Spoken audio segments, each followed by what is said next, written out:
All right, guys, you've earned it. Today we're going to talk about the Leatherman grip. If you've been following for a little bit, I posted in my last EDC that I carry quite often a custom Leatherman curl that I've come to call the Leatherman grip. I call it that because I work as a grip and electric in the film and television production industry. And this is the tool that I've been looking for and wanted and has all of the aspects that I need to get through a day of work. So let's get into it. First thing, I have my pouch, which I've actually stitched a piece of paracord through there. Keeps this a little bit taller, keeps it from sliding up so the flap fully holds it in place. And I've actually slit some holes, put some Velcro through there, turn that into a horizontal belt sheath because I prefer horizontal carry. This is not an ideal solution. This rivet or this button pops quite often, and I have dropped my tool. So I don't fully recommend this style, but it's the way I carry it. Next up is the tool itself. Now, as I said, this is based on a Leatherman curl body. And it is designed as a supplement to my core EDC. Now, that core EDC includes a Benchmade bug out. This has been my go-to. It doesn't always include the bug out, depending on where I'm going or what I'm doing, but it almost always includes a drop point straight blade, plain edge blade. That's what I prefer for most tasks. Having said that, the Leatherman grip has only one blade, and that is the Serrated Blade. I very much like the Serrated Blade that, oh my gosh, almost cut myself twice. I'm looking through the camera. Anyway, I very much like the Serrated Blade that Leatherman puts on their wave style tools. I like that it has the little straight edge at the tip, which makes it very good for draw cutting along a surface. And we cut through a lot of cordage, things like that, and cardboard even. The Serrated Blade works great on cardboard. And so this is a great tool when I don't want to gum up or destroy my Benchmade. The other main tool slot is a custom file. It's the metal diamond file that comes with most of these tools, with the wave and with the curl. But as you can see, I've cut out the frame at the top here and dremeled in sort of a groove that works as a thumb groove or a forefinger groove. You can get it open one-handed.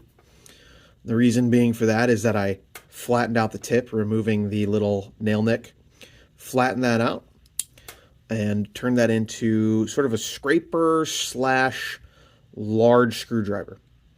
One of the things you have to pull out pretty frequently and pretty quickly on set is, at least in where I'm working in as a small production guy, is a large screwdriver for tripod plates, things like that. So having this to be able to pop out and just quickly screwdriver in a tripod plate is pretty handy. I went pretty long with this.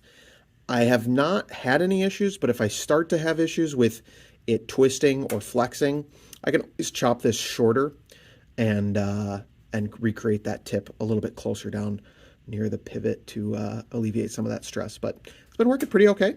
And like I said, gentle prying, things like that. One advantage that I have is owning a MultiTool Parts shop. So multipartsstore.com. So I'm able to replace parts if I do get an issue, but I really don't want to replace this one because it's a pain to grind and file all of those interesting facets. This has got the standard plier head.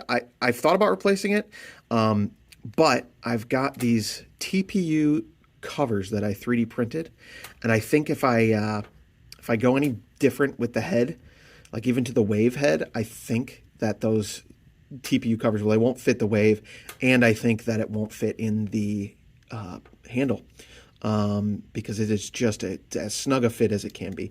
But these just provide, you know, a little bit of relief, a little cushion if you're grabbing stuff near camera, near anything like that. I'm not typically using the needle nose portion of the pliers to apply a lot of force, so this allows me to, here's a tape measure, so I can just get in there and give a little tug. You know, I've had to pull memory cards. One time, this was a long time ago, but someone I knew put a memory card in backwards into, just a little SD card backwards into a camera slot, and I had to grab some needle nose pliers and gently pull that out. So this, you know, I didn't have these at the time. It would be nice to have a little bit more protection. Not going to mess anything up that way. Standard cutters, they work fine. I don't use them a ton.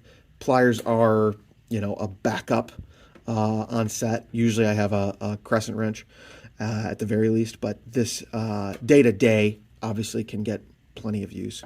And I don't know if I mentioned, this is, you know, designed for on-set work, but this has become my, you know, this is what I carry. If I'm going to carry a multi-tool, this is kind of the first one. Maybe I'll go lighter, maybe I'll go heavier, but this is the default because it does everything that I need and supplements my EDC quite well. In the handles here, I've done a couple of things. The first, almost every tool is custom. The first is the awl, which is kind of a, people love about the curl is it comes with the awl. And I don't use it all a ton, but I found a way to add a little bit of extra value is I went ahead and magnetized it. You can see there's a little bit of scruff on there. I magnetized this just by rubbing a magnet along it. And that gives me, if I need to reach into something, it's an option. Honestly, that was the least used tool. This is a tool that I needed to put something there. So I went with the awl. I think I just dropped a computer. Anyway, next up, we've got a pair of scissors. And scissors are critical, in my opinion, for the particular purpose of cutting zip ties. There's obviously other uses, but being able to snip a zip tie short, or if the zip tie is bundled around some cable, being able to slip one little edge in and then snip it without risking damage to cables. Super important in my opinion. And then finally on this side, we have got the little micro driver. That's something that has come up. It's not super often, but I wanted that capability because there's no one else, you know, I won't have that capability otherwise. You know, if we're on set and somebody needs a micro driver, it's not the most common thing. But I have had, you know, little tiny screws that hold microphone plates together so that, you know, for mounting. I've had little tiny things like that, and having that has been a lifesaver on just a couple of occasions. On this side, I do have the standard bit driver. This has the #1-2 Phillips and the flathead, which, you know, versatility over effectiveness, I guess, in that case. And finally, the last tool is the can opener.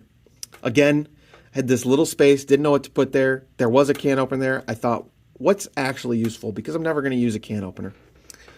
And I decided that the wire stripper was worth keeping for large, you know, extension cord cables, getting through that outer jacket, being able to, or getting through the inner jackets, to be able to put an end on an extension cord if needed. Sometimes those do go bad on us.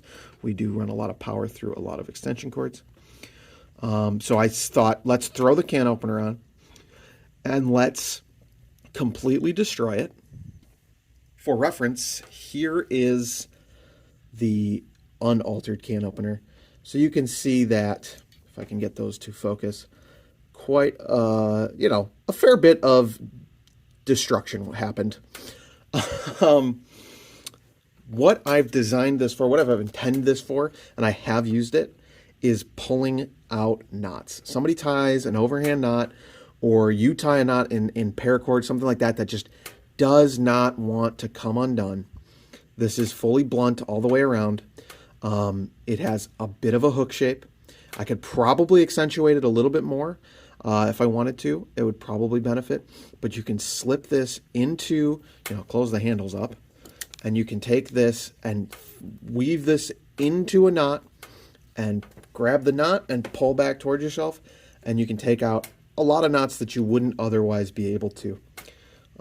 You shouldn't have to, because you should be tying things like bowlines and knots that come undone properly.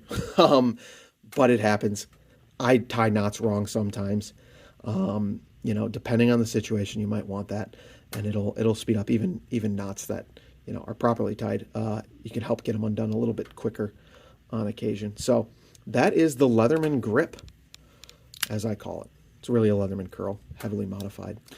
If you want to do anything like this, you can check out multipartsstore.com, which is my store. I try and bring pieces of multi-tools and other EDC gear to you as cheaply as I can, because I know that this is not the most inexpensive hobby. But that's how I was able to put this together. Bought a curl. I believe I bought it used, a couple of parts from my shop, and was able to smash each piece together until I had the perfect multi-tool for me. So I hope you guys enjoyed that. I know it was a long time coming. I'm terrible at following up with making these videos, but I am trying. I appreciate your guys' support, and we will catch you in the next one.